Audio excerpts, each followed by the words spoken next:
ನಮಸ್ತೆ, welcome to ಕಲಾ vlogs.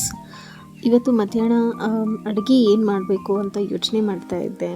So ಸೀದಾ ಕಿಚನಿಗೆ ಬಂದೆ. ಬೆಳಗ್ಗೆ ನಾಷ್ಟಕ್ಕೆ ಅಂತ ಉಪ್ಪಿಟ್ಟು ಮಾಡಿದ್ದೆ. ಸಾಮಾನ್ಯವಾಗಿ ಉಪ್ಪಿಟ್ಟು ಯಾರೂ ಅಷ್ಟು ಇಷ್ಟಪಡಲ್ಲ, ಬಟ್ ಬಿಸಿ ಇದ್ದಾಗ ಮಾತ್ರ ಅದು ಇಷ್ಟ ಆಗೋದು.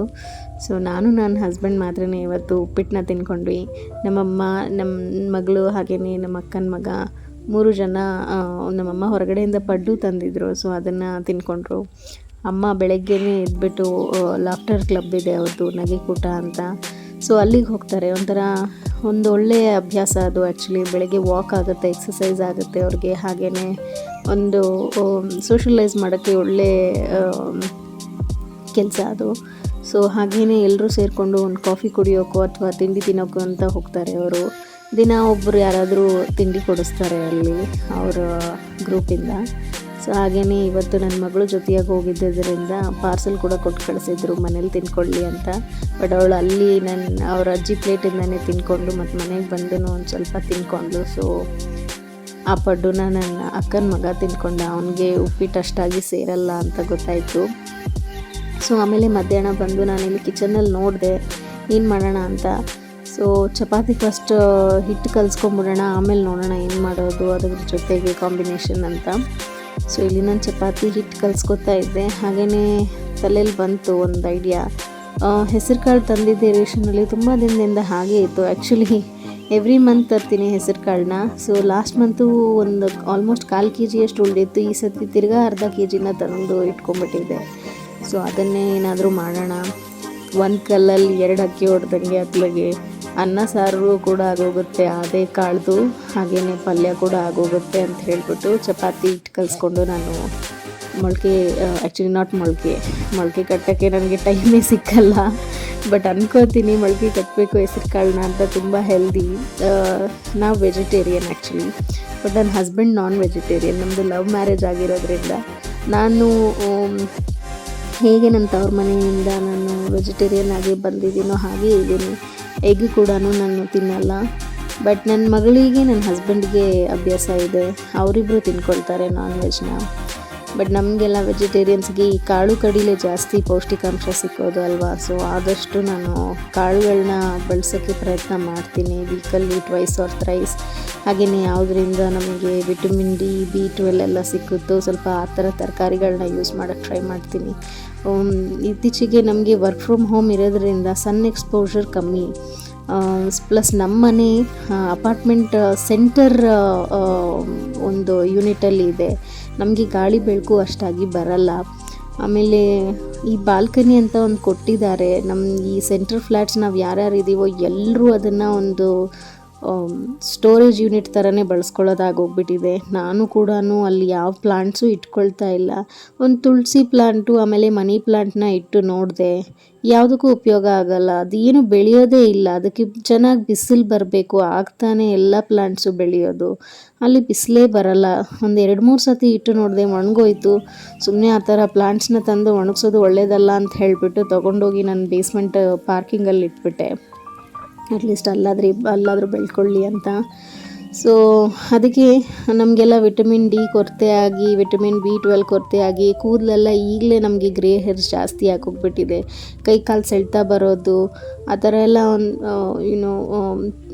ಏನೂ ಮಾಡಲ್ಲ. ಜಾಸ್ತಿ ನಡೆಯೋದು, ವಾಕ್ ಮಾಡೋದು, ಫಿಸಿಕಲ್ ಆ್ಯಕ್ಟಿವಿಟಿ ಕಮ್ಮಿ ಆಗೋಗ್ಬಿಟ್ಟಿದೆ. ಜೊತೆಗೆ ಅದೆಲ್ಲ ಇರೋದರಿಂದ ಸ್ವಲ್ಪ ಆದಷ್ಟು ಡಯಟಲ್ಲಾದರೂ ಕಂಟ್ರೋಲ್ ಮಾಡ್ಕೊಳ್ಳೋಣ ಅಂತ ಈ ಥರ ಏನಾದರೂ ಒಂದು ಕಾಳು ಕಡಿದು ಅಥವಾ ತರಕಾರಿಗಳನ್ನೋ ಯೂಸ್ ಮಾಡ್ಕೋತೀವಿ.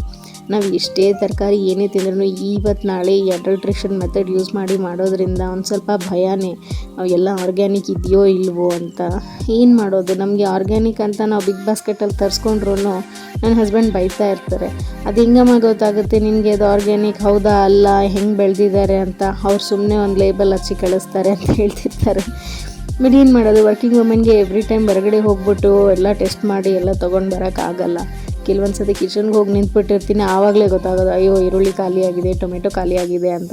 ಇಮಿಡಿಯೇಟಾಗಿ ಬಿಗ್ ಬಾಸ್ಕೆಟು ಅಥವಾ ಜಿಪ್ಟೋಯಿಂದ ತರಿಸ್ಕೊಂಬಿಟ್ಟು ಅಡುಗೆ ಮಾಡ್ಕೊತೀನಿ. ಸೊ ಇಲ್ಲಿ ಮೊಳಕೆ ಕಾಳನ್ನ ಕುದಿಯೋಕೆ ಇಟ್ಟಿದ್ದೆ.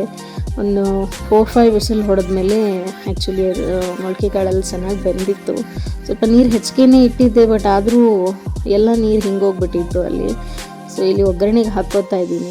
ಏನು ಸ್ಪೆಷಲಾಗಿ ಮಾಡ್ಕೊಳ್ಳಲ್ಲ ನಾನು ಕಾಳು ಪಲ್ಯ, ನೀವೆಲ್ಲರೂ ಹೇಗೆ ಮಾಡ್ತೀರೋ ಹಾಗೆ ಮಾಡ್ತಾಯಿದ್ದೀನಿ. ನಾರ್ಮಲಾಗಿ ಸಾಸಿವೆ, ಜೀರಿಗೆ, ಕರಿಬೇವು, ಈರುಳ್ಳಿ, ಟೊಮೆಟೊ, ಶುಂಠಿ ಬೆಳ್ಳುಳ್ಳಿ ಪೇಸ್ಟು, ಆಮೇಲೆ ಒಂದು ಸಬ್ಜಿ ಮಸಾಲ ಅಂತ ತಂದಿಟ್ಕೊಂಡಿದ್ದೆ ಎವರೆಸ್ಟ್ ಅವ್ರದ್ದು. ಸೊ ಅದನ್ನು ಕೂಡ ಇಲ್ಲಿ ಯೂಸ್ ಮಾಡ್ತಾಯಿದ್ದೀನಿ. ಅದೇನೋ ನನಗೊಂಥರ ತುಂಬ ಚೆನ್ನಾಗಿ ಟೇಸ್ಟ್ ಕೊಡುತ್ತೆ ಆ ಸಬ್ಜಿ ಮಸಾಲ. ಸೊ ಯಾವುದೇ ಪಲ್ಯ ಮಾಡಿದಾಗ್ಲೂ ಆ ಮಸಾಲೆನ ಹಾಕಿದಾಗ ಒಂಥರ ಡಿಫ್ರೆಂಟಾಗಿ ಬರುತ್ತೆ ಟೇಸ್ಟ್, ಏನೋ ಹೋಟೆಲ್ ಸ್ಟೈಲ್ ಥರ ಅನಿಸುತ್ತೆ ನನಗೆ. ಸೊ ಅದನ್ನು ನಾನು ಯೂಸ್ ಮಾಡ್ತಾಯಿರ್ತೀನಿ. ಸೊ ಇಲ್ಲೂ ಕೂಡ ಕಾಳನ್ನ ಹಾಕ್ಬಿಟ್ಟು ಅರಿಶಿನ, ಅಚ್ಕಾರದ ಪುಡಿ, ಉಪ್ಪು ಹಾಕಿ ಆಮೇಲೆ ಆ ಸಬ್ಜಿ ಮಸಾಲಾನು ಕೂಡ ಒಂದು ಸ್ವಲ್ಪ ಹಾಕಿದೆ ಇಲ್ಲಿ. ಸೊ ಅಲ್ಲಿಗೆ ಈ ನನ್ನ ಕಾಳು ಪಲ್ಯ ರೆಡಿ ಆಗೋಯಿತು. ಸೊ ಹಾಗೆಯೇ ಅನ್ನಕ್ಕೆ ಕೂಡ ಇಟ್ಕೊಂಡಿದ್ದೆ ಅಲ್ವಾ, ಅನ್ನ ಕೂಡ ಆಗೋಗಿತ್ತು ಆಲ್ರೆಡಿ. ನನಗೆ ನೆನೆ ಇಟ್ಬಿಟ್ಟು ಮಾಡಬೇಕು ಅಂತ ಅಂದ್ಕೊತೀನಿ, ಕೆಲಸದಲ್ಲಿ ಬ್ಯುಸಿಯಾಗಿ ಅಕ್ಕಿ ನೆನೆ ಹಾಕೋಕ್ಕೆ ಆಗೋಲ್ಲ. ಸೊ ಹಾಗೆ ಜಾಸ್ತಿ ನೀರಿಟ್ಬಿಟ್ಟು ಬಸ್ಬಿಡ್ತೀನಿ, ಅದನ್ನು ಉದುರಾಗಿ ಬರುತ್ತೆ ಅನ್ನ, ಪರವಾಗಿಲ್ಲ, ಚೆನ್ನಾಗಿ ಒಳ್ಳೆ ಹೂ ಥರ ಅರಳಿರುತ್ತೆ. ಅಕ್ಕಿ ನಾವು ಯಾವ ಥರ ಸೆಲೆಕ್ಟ್ ಮಾಡ್ತೀವಿ ಅದ್ರ ಮೇಲೆ ಡಿಪೆಂಡ್ ಆಗುತ್ತೆ ಆ್ಯಕ್ಚುಲಿ ಅನ್ನ ಹೇಗೆ ಬರುತ್ತೆ ಅಂತ. ಸೊ ಹಾಗೆ ಇಲ್ಲಿ ಒಂದು ಸ್ವಲ್ಪ ಕಾಳು ಉಳಿಸ್ಕೊಂಡು ಇಟ್ಕೊಂಡಿದ್ದೆ, ಅದನ್ನು ಚೆನ್ನಾಗಿ ಸ್ಮ್ಯಾಶ್ ಮಾಡಿ, ಆಲ್ಮೋಸ್ಟ್ ನಾವು ಬೇಳೆ ಹೇಗೆ ಸ್ಮ್ಯಾಶ್ ಮಾಡ್ತೀವಿ ಅದೇ ಥರನೇ ಇಲ್ಲಿ ಸ್ಮ್ಯಾಶ್ ಮಾಡಿ, ಇಲ್ಲಿ ಇದಕ್ಕೇ ನಾನು ಒಂದು ಸ್ವಲ್ಪ ಹುಣಸೆ ಹಣ್ಣು ಆಲ್ರೆಡಿ ನೆನೆಸಿಟ್ಟಿದ್ದೆ, ಆ ಹುಣಸೆ ರಸನ ಹಾಕ್ಬಿಟ್ಟು ಈರುಳ್ಳಿ, ಟೊಮೆಟೊ, ಕರಿಬೇವು, ಕೊತ್ತಂಬರಿ, ಉಪ್ಪು, ಖಾರ, ಹಾಗೆಯೇ ಬೆಲ್ಲದ ಪುಡಿನೂ ಹಾಕಿದ್ದೀನಿ. ಸ್ವಲ್ಪ ಬೆಳ್ಳುಳ್ಳಿ ಕೂಡ ಹಾಕ್ಬಿಟ್ಟು ನಾನು ಡೈರೆಕ್ಟಾಗಿ ಇದನ್ನು ವಿಸಿಲ್ ಹೊಡೆಯೋಕೆ ಇಟ್ಕೊಂಡೆ. ಸೊ ಇದು ಆಲ್ಮೋಸ್ಟ್ ಒಂದು 2 ವಿಸಿಲ್ ಹೊಡೆಸಿದೆ, ಅಲ್ಲಿಗೆ ಇದು ರೆಡಿ ಆಗೋಯಿತು. ಆಮೇಲೆ ಜಸ್ಟ್ ಒಗ್ಗರಣೆ ಕೊಟ್ಬಿಟ್ಟು ಊಟಕ್ಕೆ ರೆಡಿ ಮಾಡಿಕೊಂಡೆ. ಚಪಾತಿ ಮಾಡೋ ಅಷ್ಟರಲ್ಲಿ ನನಗೊಂದು ಮೀಟಿಂಗ್ ಸ್ಕೆಡ್ಯೂಲ್ ಆಗೋಗಿತ್ತು. ಸೊ ಅಮ್ಮಗೆ ಹೇಳಿದೆ, ಪಾಪ ಅವರೇ ಚಪಾತಿನ ರೆಡಿ ಮಾಡಿದ್ರು.